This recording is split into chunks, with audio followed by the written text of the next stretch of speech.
Welcome back to The Clean Truth by Ruby. Yeah, thanks for having me. I'm excited for this one. I am too. So this is already our 36th episode, which is just wild. And today's topic is summer cooking overload, keeping your air fryer fresh through heavy use. Oh, summer's just peak air fryer season. I mean, you're using it constantly, right? Exactly. We are doing quick meals, throwing in veggies from the garden, heating up frozen foods for the kids, prepping stuff for outdoor gatherings. It gets a serious workout. It really does. And with all that increased cooking, grease, oils, food particles, they all just accumulate so much faster inside the appliance. Yeah, and if you ignore that buildup, it's not just gross to look at. It actually reduces the airflow, affects how your food cooks, and creates those really unpleasant smells. Yeah, and smoke. Nobody wants their kitchen filling with smoke during a summer party. Definitely not. So in a very practical sense, today we're going to discuss simple maintenance habits that keep your air fryer clean and efficient without needing, hours of scrubbing. Because it should be easy. And honestly, this ties perfectly into something like Ruby's air fryer cleaning bundle, which is all about easy maintenance and just taking care of your appliances long term. Exactly. So let's learn how a few minutes of maintenance can keep your air fryer fresh all summer long.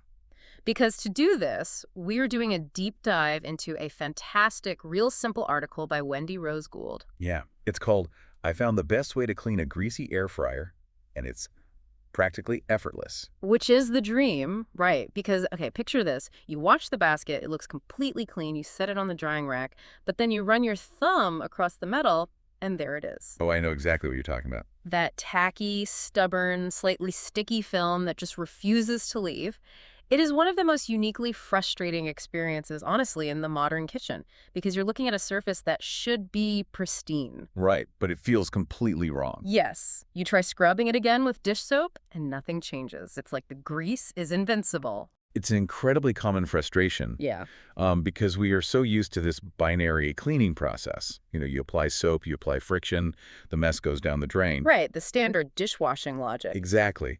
But when you step into the world of countertop convection appliances, you're dealing with a completely different category of grime. You're basically applying traditional cleaning logic to an environment that entirely defies it. Which is exactly why we are on this rescue mission for you today. We're going to decode exactly why that basket gets so uniquely gross. And, more importantly, give you a foolproof, scientifically backed method to actually keep it pristine. Because we love our air fryers. I mean, they heat up instantly. It's the only way to get a perfectly crispy Brussels sprout on a Tuesday night without turning on the big oven and heating up the whole house. And reheating pizza? Flawless. A microwave could never. Never. But we really have to address the dark side of that convenience, which is that indestructible grease buildup. So before we even talk about cleaning it, we need to understand the physics of the mess. Yeah, the why is super important here. Right. Why is this grease so much more stubborn than just a normal oven splatter? Well, the confusion usually starts with the ingredients. I mean, if you think about what you're putting into the machine, it doesn't seem to make sense. How so? You're probably just tossing your vegetables in a very small amount of oil, right? Like maybe a teaspoon or two. Right. And if I put a single teaspoon of oil into a normal frying pan on the stove, fry an egg, and then take it to the sink, I can wash that pan in 10 seconds. Yeah, with just a regular sponge. But that exact same amount of oil in the air fryer becomes an absolute nightmare. Why is that? So the article brings in Rochelle Wilkinson. She's a cleaning expert and the owner of Dirt Detective Cleaning Services. And she explains this discrepancy perfectly. She points out that the core function of the air fryer is actually what creates the mess. Okay, let's unpack this, because thinking about the internal environment of that basket completely shifts your perspective. It really does. Because it's not just a tiny, quiet oven, baking your food. It is essentially a mini hurricane of hot oil. That is a great way to describe it. Right. The fan kicks on, it takes that tiny bit of liquid oil, atomizes it into these microscopic droplets, and just violently whips it around the chamber at 400 degrees. Yeah, it's actively painting the walls, the grate, the heating element. Every single crevice gets coated in this vaporized grease. And it doesn't just sit there, does it? No, and what's fascinating here is that the vaporized state is crucial because as it gets painted onto the walls, a chemical transformation actually occurs. A chemical transformation? Yeah, the intense heat and the high-velocity circulation cause the molecular structure of the oil to break down and change. It goes through a process called polymerization. Polymerization, wait, meaning it's turning into a polymer, like a plastic? Essentially, yes. The individual fatty acid chains in your cooking oil, Hmm. they start to cross-link and bond with each other because of that intense heat. Okay. So they form this tough, sticky, resilient lattice. It is literally no longer liquid oil. It cures onto the metal surface as a resin. Oh, wow. So it's not grease anymore. It's basically a resin coating. Exactly. And here is where it gets worse. If you don't remove that resin completely, the next time you use the machine, you're baking another microscopic layer of polymer right on top of the old one, So it's compounding. You're just layering plasticized grease over plasticized grease. which is exactly why extra oil, really high heat, and long cook times make the problem so much worse. The longer the heat is applied, the more complex those molecular bonds become. Well, that completely explains why my standard pump of dish soap on a wet sponge does absolutely nothing. Oh yeah, trying to wipe away polymerized resin with a regular sponge it's like trying to melt a block of ice with a flashlight.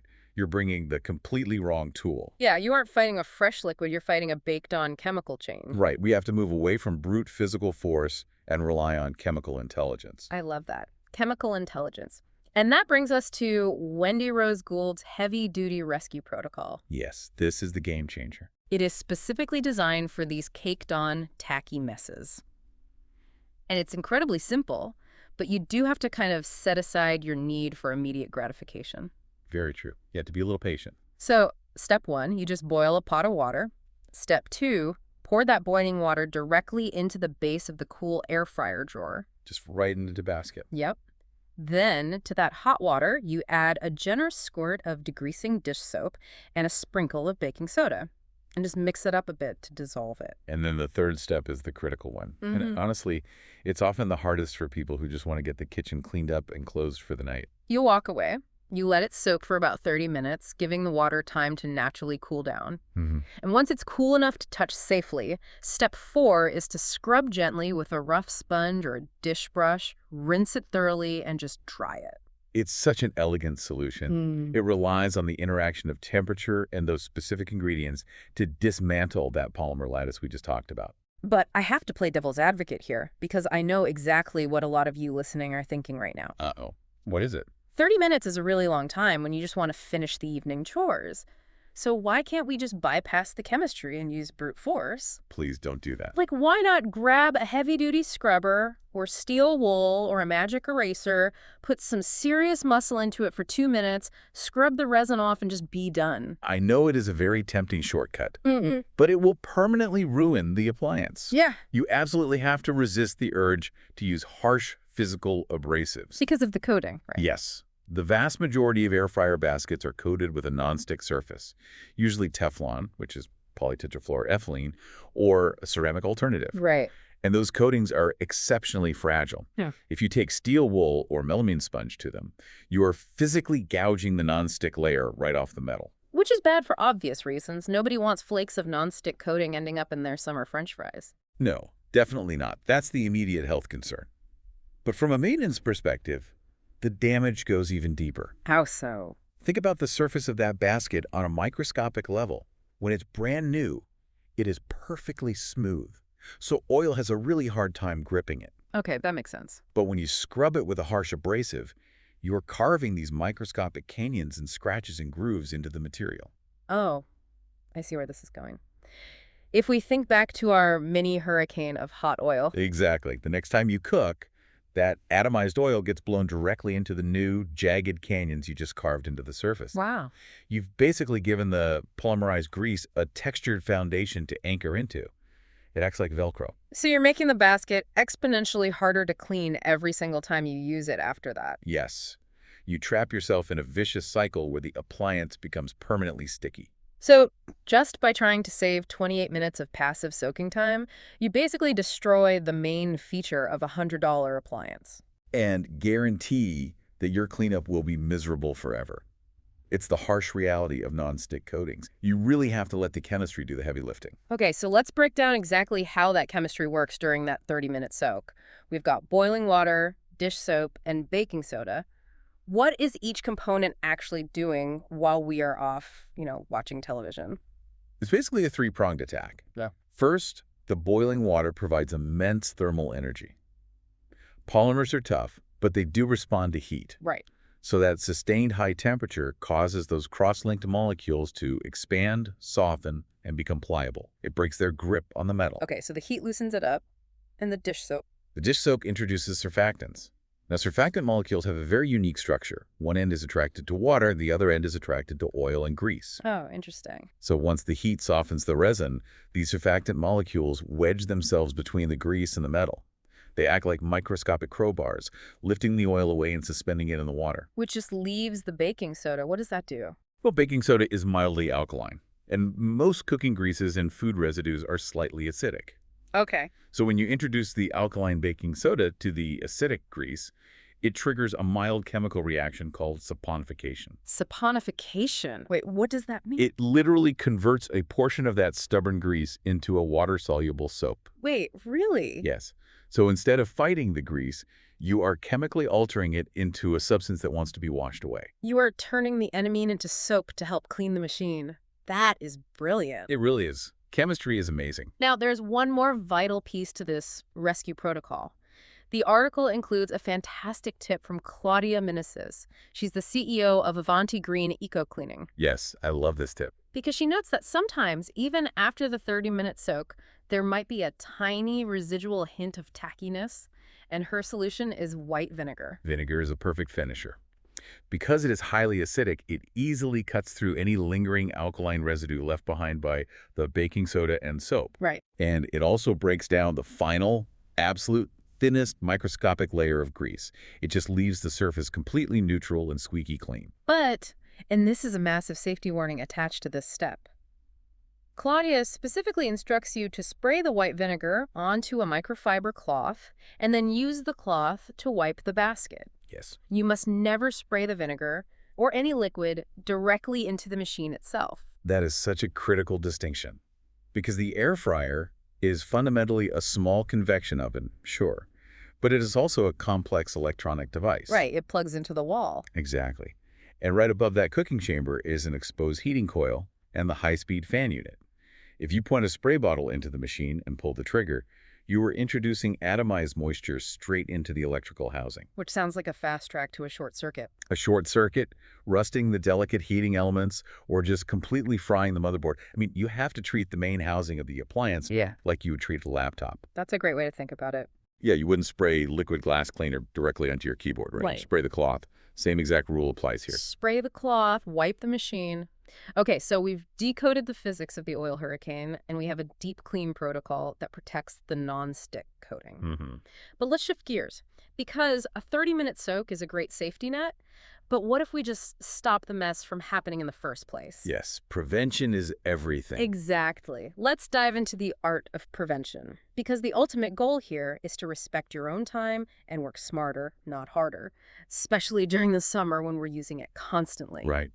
Wendy Rose Gould outlines several preventative habits in the article, and they basically all revolve around controlling the environment inside the basket before and after the heat is applied. Okay. And the first habit is the most foundational one. Wash it after every single use. Okay, listen. I am fully prepared to admit my own failure here, because it is so easy to make a quick batch of frozen sweet potato fries for lunch, look inside the basket, see a few dry crumbs, and think, that's basically clean. Oh, we all do it. And then you just push the drawer back in and ignore it until the next day. It's total human nature to conserve effort.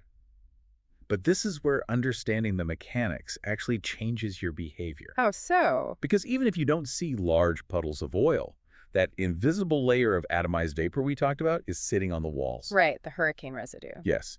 And if you wash it immediately while the grease is still relatively fresh, it hasn't fully cured yet. It just wipes away with minimal effort. Because it hasn't had the time to fully cool, oxidize, and harden into that polymer. Exactly. Fresh grease is a liquid, or at worst, it's like a soft paste.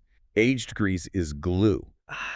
Glue. And if you use the machine a second time without washing it, you are subjecting that unwashed glue to another 400-degree cycle, permanently baking it onto the metal. Which brings us back to the plastic resin. So wash it immediately. That's rule 1. The second preventative habit is utilizing inserts. Now, Wendy discusses both silicone and paper liners in the article, but she really has a strong preference for paper. Why is that? Well, silicone liners certainly have their place, particularly if you are prioritizing reusability and environmental impact. Sure. However, from a strict maintenance standpoint, you are kind of just transferring the problem. You still have to scrub a silicone liner, which can also develop that sticky polymer buildup over time. Well, that's a good point. I hadn't thought of that. But paper liners operate on a completely different physical principle. It's called capillary action. Capillary action. Wait, like how a plant pulls water up from its roots. A very similar mechanism, yeah. The microscopic cellulose fibers in the paper act like tiny empty tubes. Okay. So as the food cooks and releases excess fat, the paper doesn't just passively block it. It actively draws the liquid grease into its fibers and holds it there. Oh, wow. So when you pull the paper out, you are lifting the vast majority of the loose grease completely out of the environment. The basket underneath remains virtually pristine. That makes perfect sense, especially for things like marinated chicken wings, where you know there's going to be a lot of liquid rendering out. Now, what if the fan is the main culprit spreading the grease? How do we control the oil before the fan even has a chance to pick it up? That leads to the third habit, which is all about application technique. The absolute worst thing you can do is let liquid oil pool at the bottom of the basket. Because of the fan. Right.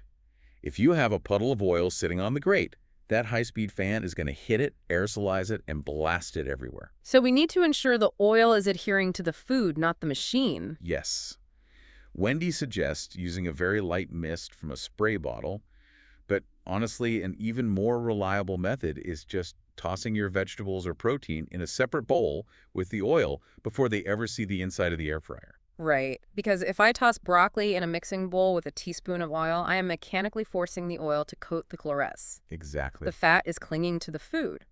So when I transfer that broccoli to the basket, there is no loose liquid waiting to be blown around. We are basically cutting off the hurricane's fuel supply at the source. You are dictating exactly where the fat goes, which drastically reduces the amount of free-floating vapor in the chamber. Okay, here is where it gets really interesting.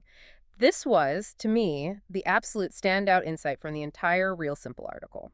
The final, preventative habit, switch to an oil with a high burn point. Yes, this changes everything. Wendy notes that olive oil is the default for most home cooks, but she specifically swaps it out for avocado oil because of its higher burn point. Now, normally we talk about smoke points solely in terms of flavor. You don't want your food tasting acrid or burnt. But why does the burn point dictate how hard a machine is to clean? Oh, this is the Rosetta Stone for the entire air fryer dilemma. Yeah. If we connect this to the bigger picture, back to our earlier discussion about polymers, we have to look at what a smoke point actually represents chemically. Okay. The smoke point isn't just the moment an oil starts to taste bad.